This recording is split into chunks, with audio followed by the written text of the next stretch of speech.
Bienvenue sur cette vidéo. Aujourd'hui, je vais vous apprendre le concept qu'on appelle le wholesaling real estate ici aux États-Unis. C'est avec ce concept que j'ai commencé ma journée d'investissement immobilier ici aux États-Unis.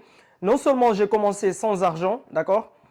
J'ai commencé sans argent et j'ai commencé sans expérience, d'accord? Et vous pouvez faire la même chose à partir de votre téléphone ou de votre ordinateur, à partir de la maison, donc sans expérience. Et aussi, vous n'avez même pas besoin de licence, d'accord? Vous n'avez pas besoin d'être un agent immobilier pour faire ce business. D'ailleurs, la plupart des gens qui ont envie d'être des investisseurs immobiliers, je vous conseille de même pas commencer par avoir la licence d'agent immobilier, parce que les agents immobiliers en général, de un, c'est un travail, d'accord? Vous travaillez pour une personne qu'on appelle un broker. Ça, c'est de un. Deuxièmement, la plupart des agents immobiliers ne connaissent pas grand-chose de l'investissement immobilier. Donc, être un investisseur immobilier, un agent immobilier, c'est comme jour et nuit. C'est absolument pas la même chose. Donc, à ne pas confondre. Ici, je parle être un investisseur immobilier. D'accord? Donc, j'ai commencé sans argent, sans expérience, sans licence. Et devinez quoi d'autre? Sans crédit. D'accord? Sans crédit. Donc, et ce concept avec lequel n'importe qui peut commencer à partir de la maison, tout ce que vous avez besoin, c'est d'un ordinateur et vous avez besoin d'un téléphone. Et c'est deux choses que tout le monde a aujourd'hui en 2024. D'ailleurs, vous pouvez faire ça à partir de n'importe quel continent. J'ai des amis qui font ça à partir de l'Inde et ils le font ici aux États-Unis à partir de l'Inde, donc ils travaillent la nuit. J'ai des amis qui font ça à partir de l'Australie. J'ai des amis qui font ceci à partir d'autres continents et ils ne sont pas ici aux États-Unis. J'ai des amis qui font ça à partir de la Philippine, d'accord? Donc vous n'avez même pas besoin de traverser votre continent pour faire ce business ici aux États-Unis, d'accord?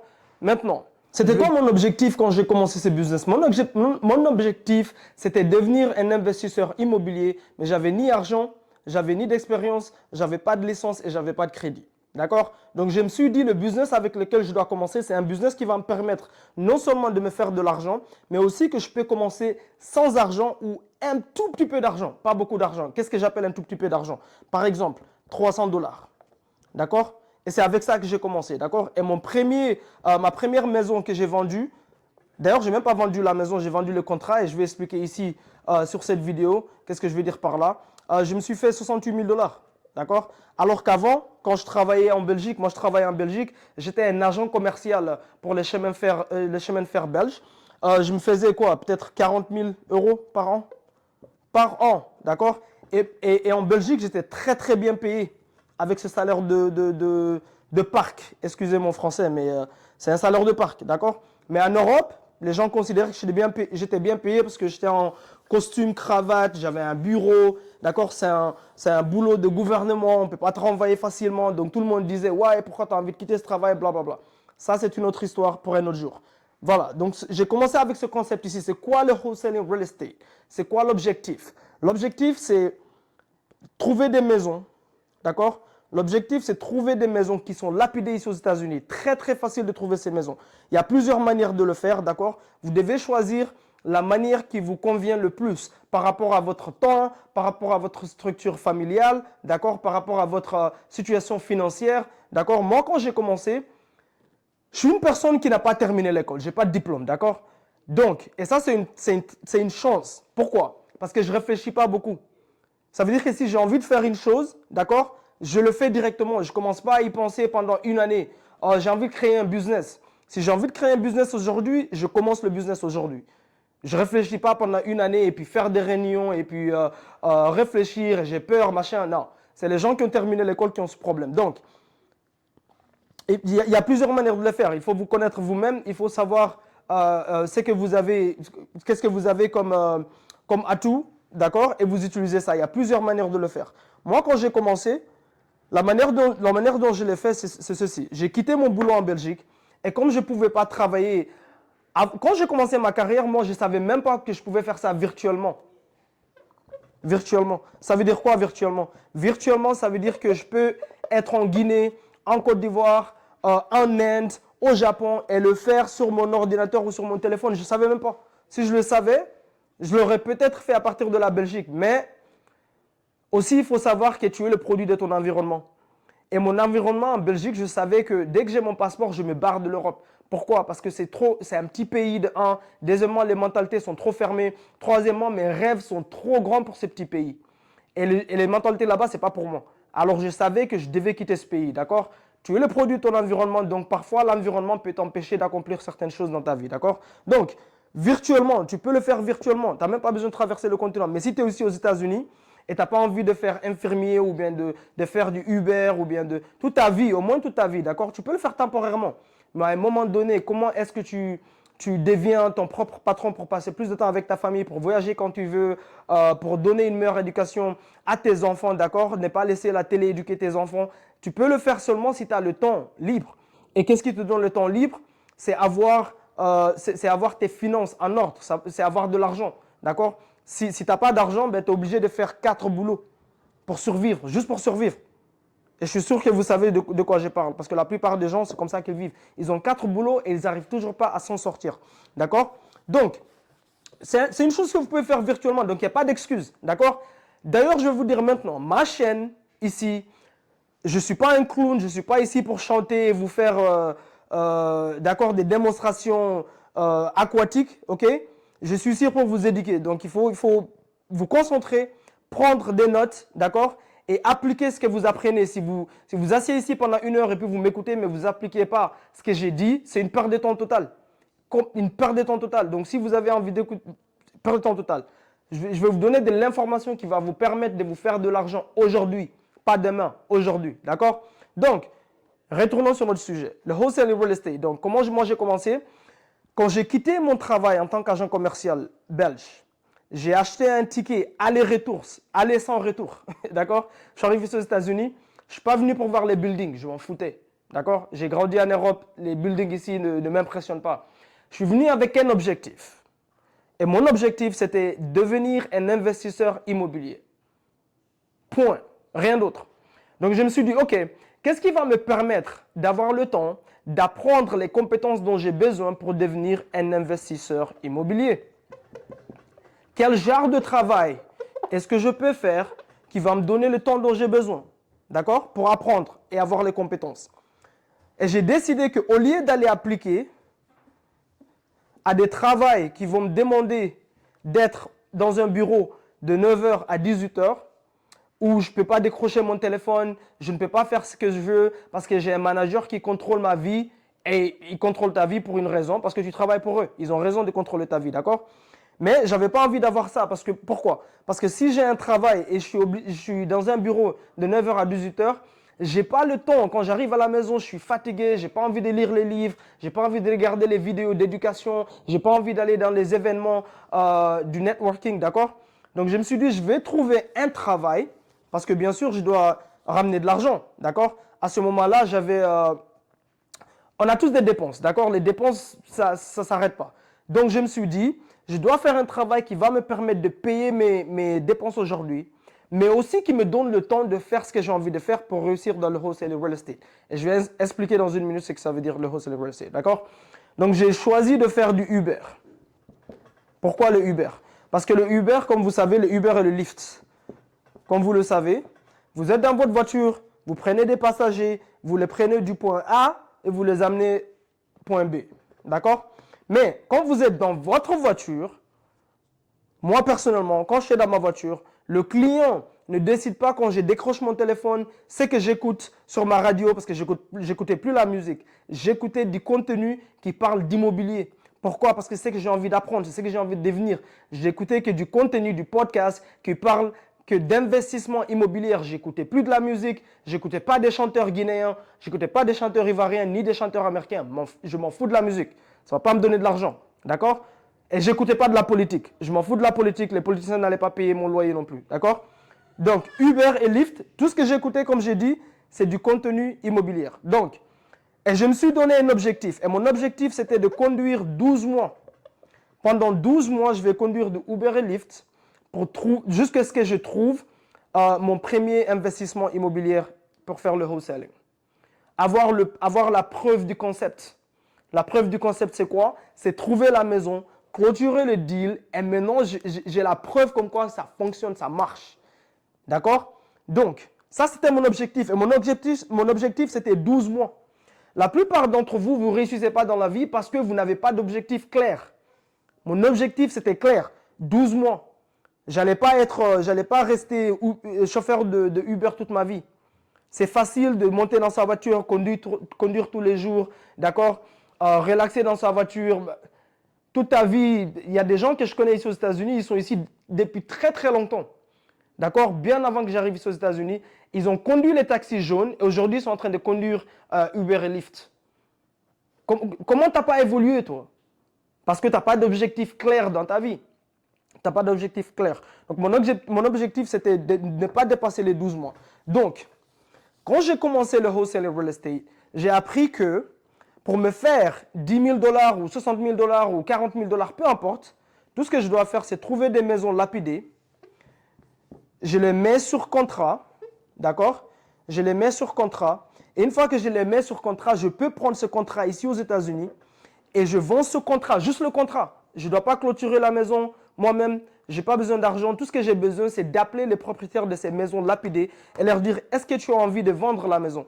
Disons que je vais inventer un nom, ok? John, ici. John a une maison lapidée, ok? John, c'est le propriétaire de la maison. Et ça, c'est moi. Mamadou Lamine, ok? Ça, c'est moi ici. J'appelle John et je dis, John, hey, j'ai vu ta maison elle a l'air lapidée, elle a l'air, on dirait que personne n'y vit. Est-ce que tu es intéressé à vendre ta maison? Je garde le concept très très simple. Bien sûr qu'il faut apprendre comment parler, comment négocier, comment faire les chiffres, tout ça. C'est pour ça que je vais mettre beaucoup de contenu pour vous apprendre ça. Et pour les gens qui sont ici à Atlanta, qui veulent venir apprendre ça à nos bureaux, 2 semaines de formation minimum, laissez un commentaire et je vais vous donner plus d'informations sur ça, d'accord? Donc, j'appelle John et je dis, hey John, est-ce que tu veux vendre ta maison qui est abandonnée? Et John me dit, ouais, j'ai envie de vendre la maison. J'ai plus besoin de la maison, elle a besoin de beaucoup de rénovation, j'ai pas d'argent, je viens de divorcer avec ma femme, elle a pris tout mon argent, donc cette maison, j'en ai marre de cette maison. Tu peux l'avoir. Et moi, je dis, ok John, je vais te donner 150 000 dollars pour cette maison. D'accord?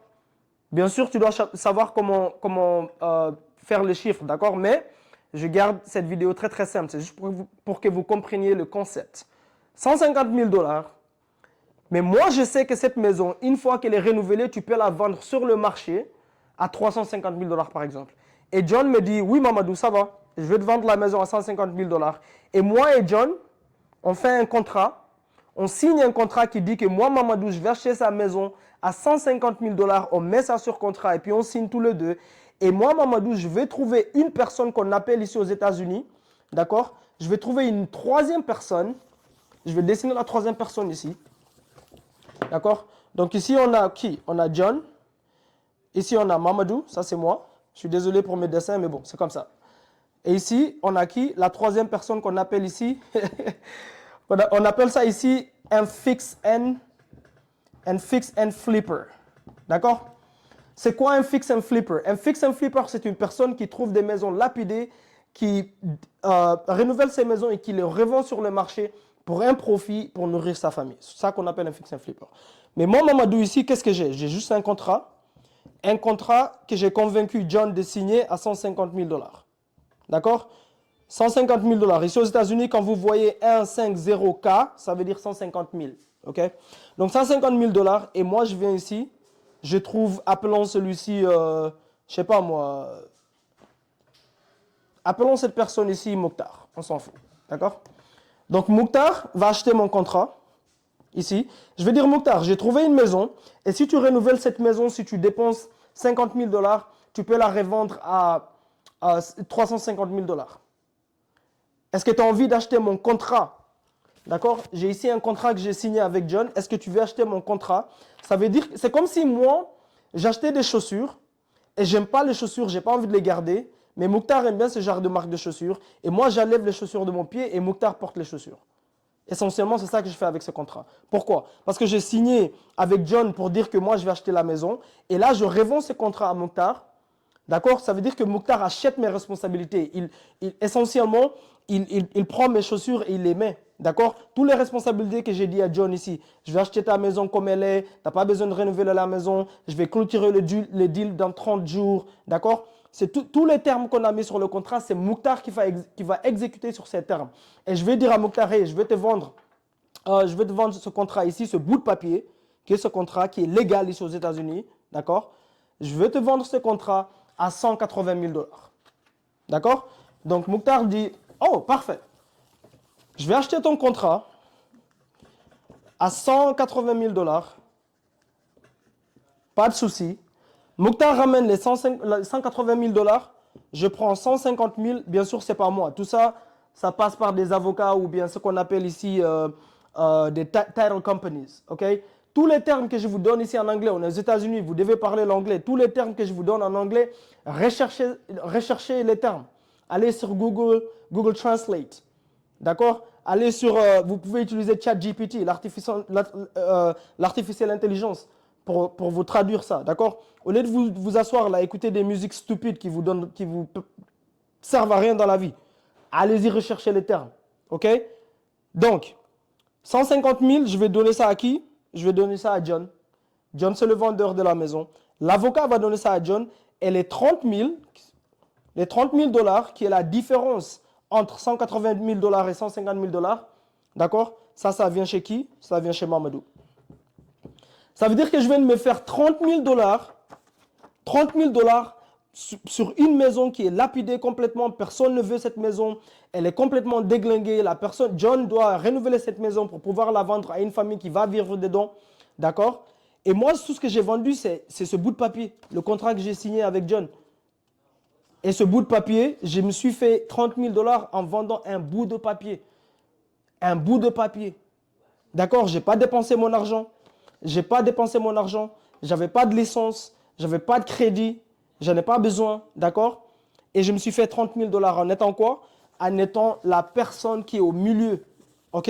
On appelle ça des middlemen ici en Amérique. La personne ici qui est au milieu, qui connecte deux personnes. Donc, je connecte le vendeur de la maison qui est lapidé et je connecte le fix and flipper qui est Mokhtar ici. Moi, je connecte les deux et je me fais de l'argent ici au milieu.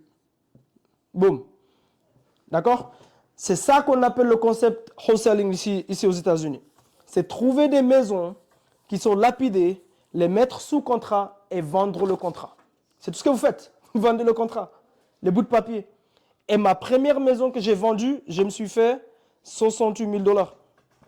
68 000 dollars, ça m'a rendu dingue. Pourquoi? Parce que j'ai fait ça en 30 jours, alors qu'avant, quand je travaillais dans un travail, je me faisais quoi? Je me faisais 40 000 euros par an. Par an, bordel. Et là, un contrat vendu en 30 jours, boum, 68 000 dollars. Ça va changer votre vie. Maintenant, le premier contrat que vous allez trouver et vendre, ce n'est pas l'argent qui compte, ce n'est pas le chiffre. Vous pouvez vous faire même 10 000 dollars. Même si vous vous faites 10 000 dollars. Qu'est-ce qui est plus important pour le premier contrat ici? C'est la preuve du concept. C'est prouver le concept. C'est prouver le concept. Quand vous prouvez le concept comme quoi que vous pouvez aller monter dans votre voiture, conduire dans des quartiers, trouver des maisons qui sont lapidées, abandonnées, vous pouvez utiliser, il y a une application ici qu'on appelle, je vais vous donner le nom, ça s'appelle Deal. L'application s'appelle Deal Machine. Vous pouvez la télécharger. Elle coûte moins cher que votre café du Starbucks. Vous pouvez télécharger cette application. Et cette application, c'est comme un GPS. Et quand vous conduisez devant une maison qui est abandonnée, dans de beaux quartiers, devinez ce que vous faites. Vous vous arrêtez, vous ouvrez cette application et vous pointez avec votre doigt sur cette maison, d'accord, sur l'application, et ça va vous donner le nom du propriétaire, d'accord, ça va vous donner combien la personne doit sur cette maison, quand est-ce qu'il a acheté, toutes les informations. Pourquoi? Parce que les données ici aux États-Unis, les données des gens, tout est public. Il n'y a rien qui est privé aux États-Unis. Tout le monde connaît ta vie. Il suffit d'aller en ligne et je peux connaître ta vie aujourd'hui en un clic de doigt. Il n'y a rien qui est privé. D'accord? Donc, pour trouver ces maisons, c'est très, très facile. Vous pouvez monter dans votre voiture. Donc, ce que moi, je faisais quand j'ai commencé le Uber, je me suis dit, tu sais quoi? Si je fais Uber, bien sûr, je me fais de l'argent parce que j'ai des clients. Mais aussi, je suis dans ma voiture. D'accord? J'ai conduit des clients du point A au point B. Donc, quand je conduis un client et je le dépose au point B, ici, je vais éteindre mon application Uber et je vais conduire et trouver des maisons et mettre dans cette application. Et par jour, j'avais un objectif de trouver minimum 30 maisons. Ça, c'était mon objectif. 30 maisons minimum par jour. Et après, quand je trouve ces maisons, qu'est-ce que je fais? J'avais ce qu'on appelle un numéro gratuit Google Voice Number. D'accord? Google Voice Number. C'est gratuit. Vous pouvez même utiliser votre téléphone. Vous n'avez pas besoin, comme je dis, vous n'avez pas besoin d'argent. Il ne faut pas compliquer les choses. Il ne faut pas commencer à trop réfléchir. D'accord? Vous pouvez appeler directement parce que si vous trouvez la maison, vous pouvez aller sur ce site ici pour trouver le numéro de la personne. Gratuit, encore. Le site s'appelle True People Search.com. Vous pouvez aller sur ce site. Vous qui avez des maisons ici aux États-Unis, qui avez acheté, essayez, allez sur ce site et tapez votre adresse sur ce site et vous allez voir, ça va vous donner vos données et votre numéro de téléphone. D'accord? N'ayez pas peur, c'est comme ça. Ici aux États-Unis, il n'y a rien de privé. Donc vous allez sur ce site gratuitement. Quand vous trouvez la maison, vous trouvez le numéro du propriétaire. En général, ça va vous donner genre 4 ou 5 numéros. D'accord? Et vous appelez tous ces numéros pour essayer de trouver John. Et quand vous trouvez John, maintenant, c'est ici que vous devez passer la plupart de votre temps. La plupart de votre temps doit être au téléphone. Je ne sais même pas si c'est comme ça qu'on dessine un téléphone, mais on s'en fout. D'accord? Ça doit être au téléphone en train d'apprendre comment avoir ces conversations. Parce qu'il faut savoir appeler, demander, poser les bonnes questions à propos de la maison. Après, convaincre John de vous vendre la maison à 150 000 $. C'est là que les compétences de la vente rentrent en lieu. C'est pour ça que vous devez vous asseoir et apprendre ces compétences. D'accord? Donc, quand j'étais dans mon Uber, que je conduisais les gens partout, je n'écoutais pas de la musique. J'écoutais des vidéos qui parlent d'investissement immobilier, des vidéos des gens qui sont en train de faire ces appels, qui posent sur YouTube gratuitement. Donc, j'écoute comment ils font les appels, quel genre de questions est-ce qu'ils posent, comment est-ce qu'ils répondent quand le vendeur de la maison leur pose certaines questions et ils ne connaissent pas la réponse. C'est comme ça que j'ai appris tout doucement. Et aussi les répétitions. Donc, tous les jours, mon objectif, c'était de parler au moins avec 40 personnes. Au moins, au téléphone. Et j'appelais à partir de ma voiture. Donc, j'ai trouvé les maisons et j'appelais là à partir de ma voiture. J'allais à l'aéroport. Parce que quand vous faites Uber, si vous allez à l'aéroport, en général, vous avez une ligne de 1 heure pour avoir votre prochain client. Donc, ce que je faisais, toutes les maisons que j'ai conduites et que j'ai mis dans l'application Deal Machine que je vous ai donnée plus tôt, je les appelais pendant que j'attendais mon tour pour mon client. Je les appelais, je ne perdais pas du temps à appeler quelqu'un pour parler de futilité. Je ne perdais pas du temps à aller sur TikTok et regarder des fesses de meufs. Je ne faisais pas ça. J'appelais pour trouver des maisons. Et c'est pour ça que j'ai eu du succès dans l'immobilier. Donc, vous pouvez faire le wholesaling ici, sans argent. Et non seulement vous prouvez le concept, ça c'est de 1. Deuxièmement, vous pouvez faire ça, vendre juste les contrats. Vous pouvez faire ça jusqu'à ce que vous avez 100 000 $ sur votre compte, 200 000 $, peu importe la somme, d'accord? Et après, vous pouvez prendre cet argent maintenant et commencer à investir et acheter des maisons pour faire le business de la location et faire louer. D'accord? Ça c'est le long terme ici. Ça, c'est le long terme. Mais la plupart du temps, les gens, au début, ils ont d'abord envie de se faire du cash. Comment est-ce que je peux quitter mon travail? Comment est-ce que je peux arrêter de faire du Uber? Comment est-ce que je peux arrêter de travailler dans des restaurants, dans 3 restaurants, je ne survis toujours pas? Comment j'en ai marre d'être infirmière, tout ça? Le wholesaling, le wholesaling peut vous aider à remplacer, peu importe le travail que vous faites, si vous détestez votre travail et vous ne gagnez pas assez, vous détestez le travail, le wholesaling peut vous aider à faire ça. C'est trouver des maisons lapidées, vous les mettez sur contrat et vous prenez ce contrat, vous ne clôturez pas sur la maison, vous allez trouver une autre personne qui a de l'argent, qui a envie d'acheter ces maisons pour les renouveler, vendre pour un profit et vous leur vendez juste le contrat. C'est un concept que j'ai jamais vu en Europe et j'ai passé 17 ans de ma vie en Europe. Si ce concept existait en Europe, oh my God. D'accord? Donc, voilà, j'espère que vous avez eu de la valeur sur cette vidéo. Donc, cliquez sur le petit thumb up, là, le petit j'aime, d'accord? Partagez cette vidéo, laissez un commentaire en dessous et n'oubliez pas de vous abonner parce que je vais mettre plus de contenu pour vous apprendre, même comment est-ce qu'on parle avec les propriétaires de ces maisons. Mais n'oubliez pas, la première des choses, comme je dis toujours, c'est apprendre l'anglais. Apprendre l'anglais, peu importe où vous êtes aujourd'hui dans le monde, que vous soyez dans le continent européen, que vous soyez en Asie, que vous soyez en Afrique. Aujourd'hui, c'est très très facile de vous asseoir sur votre téléphone et apprendre l'anglais. D'accord? Le français, ça ne sert à rien du tout. Je suis désolé de le dire. J'espère qu'ils ne vont pas supprimer cette vidéo. Le français ne sert à rien du tout. Oubliez votre français. Personne ne s'en fout. Même si vous êtes en Guinée, apprenez l'anglais. Apprenez l'anglais. D'accord? Vous pouvez être en Guinée et travailler pour des grosses entreprises ou bien faire des trucs comme ça, travailler pour des entreprises qui se trouvent aux États-Unis, qui se trouvent au Canada, qui se trouvent au Pakistan, qui se trouvent en Inde, peu importe. Vous pouvez faire tellement d'autres travaux pour gagner 5 000 à 10 000 à 15 000 à 20 000 dollars par mois sans bouger de votre continent. Mais vous devez apprendre l'anglais. Ça, c'est impossible de le faire sans apprendre l'anglais. D'accord? Donc, je vous vois à la prochaine vidéo. Boum, boum, boum.